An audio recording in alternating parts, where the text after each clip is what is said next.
Hi అండి, ఈరోజు మనం పొట్లకాయ పెరుగు పచ్చడి, పొట్లకాయ కర్రీ ఒకే ఐటెంలో ఎలా తయారు చేసుకోవాలో మనం ప్రాసెస్ని ఒకసారి మనం చూసేద్దాం.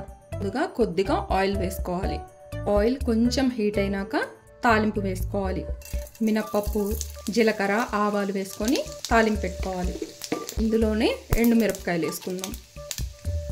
ఇలా ఫ్రై అవుతున్నప్పుడే మిక్సీ పట్టుకున్న పచ్చిమిర్చి పేస్ట్ని వేసుకుందాం. ఒక్కసారి ఇలాగా కలుపుకుందాం. మిర్చి పేస్ట్ బాగా ఫ్రై చేసేసుకోవాలి. ఫ్రై అవుతున్నప్పుడే చిటికెడు పసుపు వేసుకుందాం. కొంచెం ఇంగు వేసుకుందాం. కరివేపాకు వేసుకుందాం. ఇప్పుడు ఈ మొత్తాన్ని ఒకసారి మనం ఫ్రై చేసేసుకుందాం. ఇప్పుడు ఉడకపెట్టుకున్న పొట్లకాయ ముక్కలు వేస్తున్నాను. ఈ పొట్లకాయ ముక్కలు ఉడకపెట్టేటప్పుడే కొంచెం నేను పచ్చిపప్పు వేసుకున్నానండి.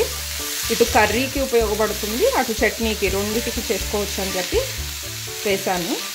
ఈ పొట్లకాయ ముక్కలకి ఈ కారం మొత్తం పట్టే వరకు మనం ఫ్రై చేసేసుకోవాలి.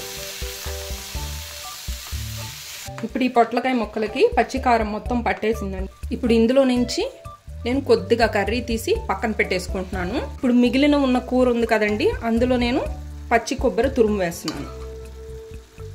ఇప్పుడు ఇలా ఒకసారి ఫ్రై చేసేసుకున్నాము. అప్పుడు మనకి కర్రీ రెడీ అయిపోతుంది. ఒకేసారి 2 కర్రీస్ మనం చేసేసుకోవచ్చు. ఇప్పుడు ఈ కొబ్బరి మొత్తం పొట్లకాయకి పట్టే వరకు ఫ్రై చేసేసుకొని ఇంకా స్టవ్ ఆపేసేసుకోవచ్చు. ఇప్పుడు పొట్లకాయ పెరుగు పచ్చడి ఎలా చేయాలో ఒకసారి మరి దాన్ని కూడా చూసేద్దాం. ఇది అయిపోయిందండి, ఇంకా స్టవ్ ఆపేస్తున్నాను. ఇప్పుడు ఇలా ఒక బౌల్ తీసుకొని ఇందులో మనం కర్డ్ వేసుకుందాం. ఇలా కలిపేసుకోవాలి. ఇప్పుడు ఇందులో ఉల్లిపాయ వేసుకుందాం. సన్నగా తరిగి పెట్టుకున్న ఉల్లిపాయ ముక్కలు, దీన్ని కూడా ఒకసారి కలిపేసుకుందాం. ఇప్పుడు ఇలా మనం ఉల్లిపాయ ముక్కలు వేసుకున్నాక మనం ఈ పొట్లకాయ కర్రీని ఒకరు తీసేసుకున్నాం కదా, ఈ కొంచాన్ని ఇందులో వేసేద్దాం. ఒకసారి మనం కలిపేసుకుందాం.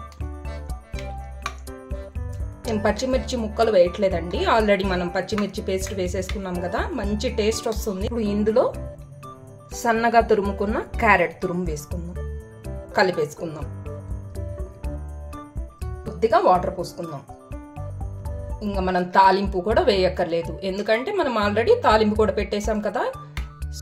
ఇప్పుడు ఇది రెడీ అయిపోయింది కదా. ఫైనల్గా మనం కొత్తిమీర వేసుకుంటేనే టేస్ట్ చాలా బాగుంటుంది. పొట్లకాయ పెరుగు పచ్చడి రెడీ అయిపోయింది. ఒకే ఐటెంలో పొట్లకాయ కర్రీ రెడీ అయిపోయింది, పొట్లకాయ పెరుగు పచ్చడి రెడీ అయిపోయింది. సో ఒకేసారి మనం 2 కూరలు చేసేయచ్చు. మీరు కూడా ఒకసారి తప్పకుండా ట్రై చేసి చూడండి.